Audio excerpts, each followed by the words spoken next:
evening and welcome to Lagos Update on Lagos Traffic Radio 96.1 FM. This program highlights the activities of the Lagos State Governor and other state events. I'm Adeola Akindele. In the highlights of the program today, Governor Sanwo-Olu Unveils mini housing scheme, Vocational Center in Surulere. This and more after this time out.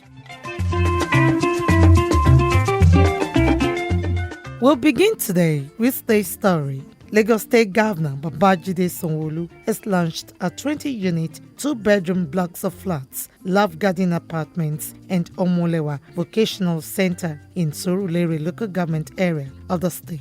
This project is part of our challenge at the rebuilding of a greater Lagos that will promise you, to ensure that development gets to every nook and cranny of the state, to ensure that every part of the state feels purposeful governance, to ensure that indeed the real dividend of democracy is when governance is brought over to where people are, to their residents, to their community, and they can feel the impact of government in their life and in everything they do. In his welcome address, the Managing Director, Chief Executive Officer of Lagos State Development and Property Corporation, LSDPC, Ayodeji Joseph, said in line with international best practices and contributions to Governor Sanwo-Olu's themes developmental agenda, LSDPC has completed and delivered several housing schemes across the state.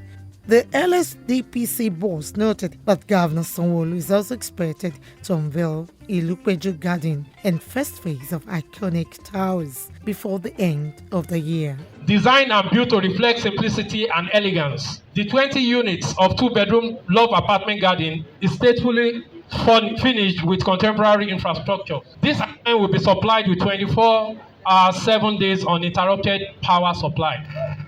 Commissioner for Housing Morufa Kinderu Fatai stated that the present administration is set to deliver additional 660 units of housing in Odo-Onosa, Ekpe, Bagada, and Egon housing units. The chairman of Surulere local government area, Yusuf Bamidele, who acknowledged tremendous change in Surulere, expressed appreciation to the state government for efforts in making life comfortable for Lagos residents. The Love Garden Apartments is situated at Olorogun Allen Street, Surulere, on a land area of 2,719.30 square meters, which used to be a mechanic workshop and abode of miscreants before now.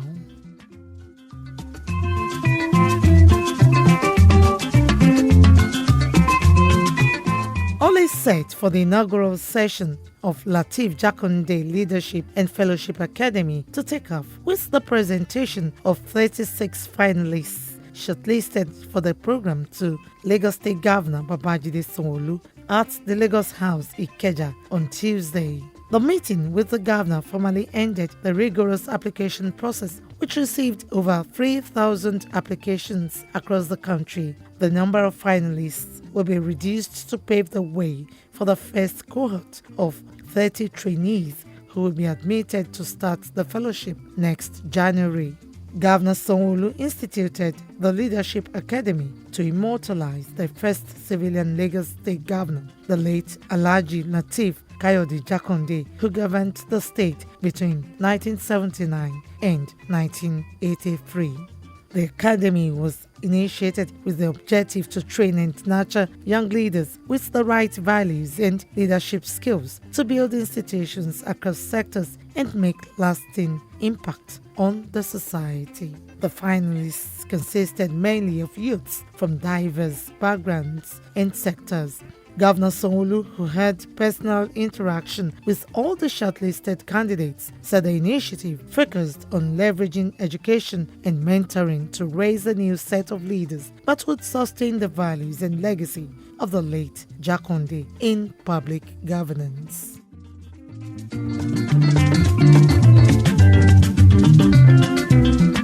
On Wednesday, Lagos State Governor Babajide Sanwo-Olu declared open this year's National Festival of Arts and Culture, tagged Eko NAFest 2022. Speaking at the carnival-like event at the Mobolaji Johnson Arena, Onikon, Governor Sanwo-Olu said the decision to host this year's edition was born out of the desire to further support and showcase arts, crafts, entertainment, and the aquatic splendor of Lagos to further strengthen the cultural heritage and promote unity in diversity of the country. As we celebrate Nigerian heritage and cultural diversity here today, my clarion call is that we take this as an opportunity to elect leaders who will recognize and take advantage of our rich culture, our multicultural heritage, our language to unify us as a people and as a nation, which was the intention of our founding fathers.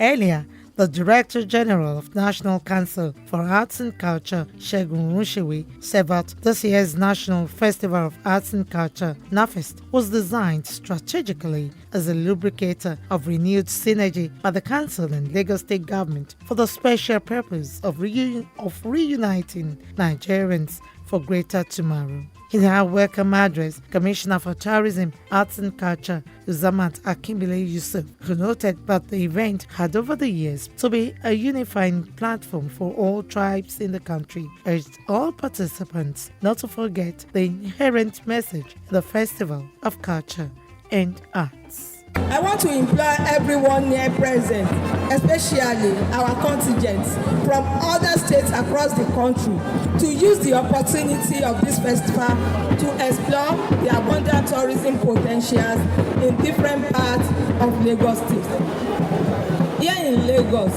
our nightlife activities remain top-notch, being a 21st century economy. You have heard of the popular phrase, a go for show. The 35th edition of NAFEST, themed Culture and Peaceful Coexistence, featured the rich cultural heritage parade of 27 states in different colorful apparels, with masquerades dances from different ethnic groups.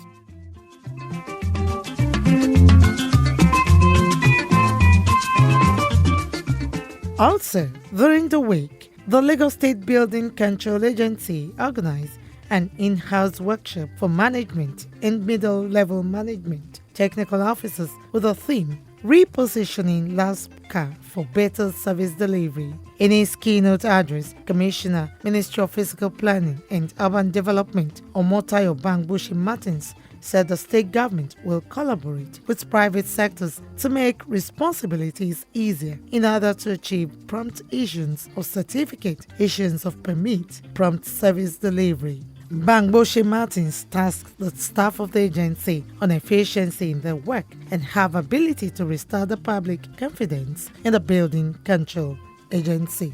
For us to be able to be reminded of some of what we call the work ethics as public servants, to remind us that we need to be proud of our work, we need to be knowledgeable of our work, and then we need to work in such a manner to ensure that not only are we result-oriented, but purposeful. In a lecture delivered by the Permanent Secretary, Civil Service Commission, Boladele Dapo Thomas, titled Ethics of Public Service, Reward, Discipline, and Punishment, said public servants should be ethical with the core values of the public service in order to assist them in knowing the laws and regulations that drive the activities in the building sector. We need to unlearn some things and relearn and to bring in fresh perspectives because we cannot say we know it all. Bringing a lot of new things on board to be able to bring about a safe environment. Earlier in his welcome address,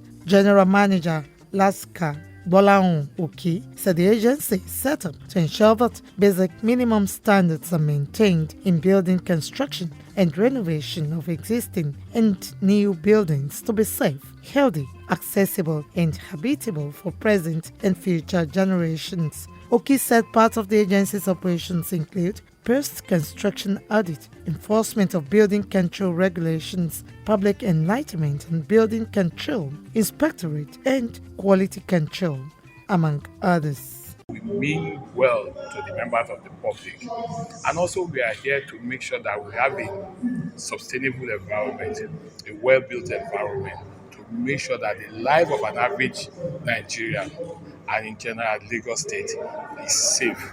Oki appreciated the Lagos State Governor Babajide Sanwo-Olu for his tremendous support towards the betterment of the agency to avert building collapse in the state.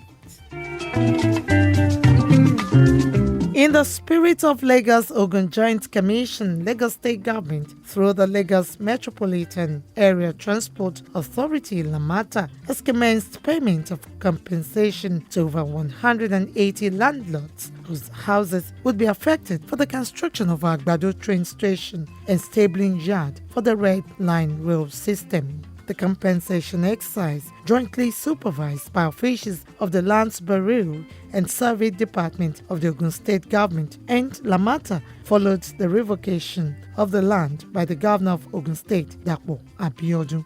The Head Acquisition and Compensation Department in the Lands Bureau and Survey, Ogun State, Oluwaseun, who represented the Ogun State government, informed beneficiaries that the compensation was being paid following the successful presentation of the revocation notice to each of the property owners and their consent to support the government on the road development project. She expressed the appreciation of Governor Abiodun for their cooperation and understanding, stating that rail project would make commuting between the two states seamless, improve their lifestyle, as well as reduce the stress associated with commuting between Ogun and Lagos states. On his part, Consultant Corporate Communications at Lamata, Kolawole Ojelabi, who represented the Managing Director of Lamata, Abimbola Akinjo, expressed the appreciation of Lagos State Governor Babajide Sanwo-Olu to the Ogun State Government for facilitating the acquisition of land in Agbado and Okpeilu for the Agbado train station and stabling yard.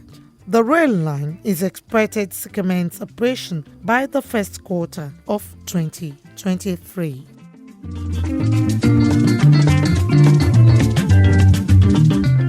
On Thursday, Lagos State Governor Babajide Sanwo-Olu congratulated the Speaker of the Lagos State House of Assembly, Mudashiru Obasa, as he clocks 50. Governor Sanwo-Olu extolled the good virtues of the Speaker, saying Obasa has recorded significant strides in his public service as the longest-serving lawmaker in the Lagos State House of Assembly. Governor Sanwo-Olu, in a statement issued by his Chief Press Secretary, Boyega Koshile, praised Obasa for his contribution towards his constituency, Agege 1, the State Assembly, Lagos State, and Nigeria in general, especially during his tenure as Chairman, Conference of Speakers of the State Legislatures of Nigeria.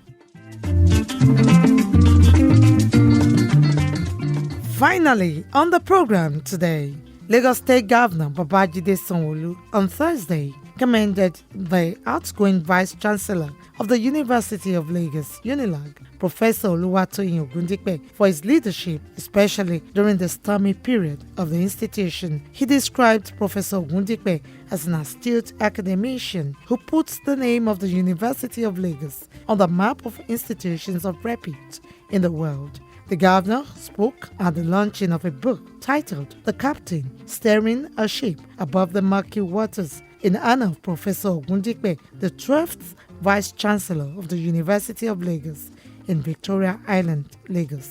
Governor Sanwo-Olu commended Ogundipe, who became a professor at the age of 42, saying the outgoing Vice Chancellor remained steadfast and well prepared for the job of leading one of Nigeria's foremost universities. Governor Sanwo-Olu also extolled the virtues of the former Vice Chancellor for not putting his family name in disrepute, as he had done his own bit to take the University of Lagos to greater heights. The governor also applauded Professor Ogundipe and other members of UNILAG management for ensuring a seamless, transparent transition of power to a new Vice Chancellor, Professor Folashade Ogunshola. And with that story, we conclude this week's edition of Lagos Update, a program that highlights the activities of the Lagos State Governor and other state events. You can listen to Lagos Traffic Radio on our website www.trafficradio961.ng and follow us on our various social media platforms: Twitter, Lagos Traffic 961, Instagram, Lagos Traffic Radio 961, Facebook, Lagos Traffic Radio 96.1 FM. On YouTube, subscribe to our channel, Lagos Traffic 961. You can download our app, Lagos Traffic Radio 96.1 FM, from Play Store for more updates. You can as well follow me on Twitter at Adeola Akindele1. Thanks to my producer, Babatunde Akinyemi, and studio engineer, Oyeshola Ola, with support from the social media team. The executive producer is Tayo Akunle. I'm Adeola Akindele. Next week is another date. Stay blessed and stay safe.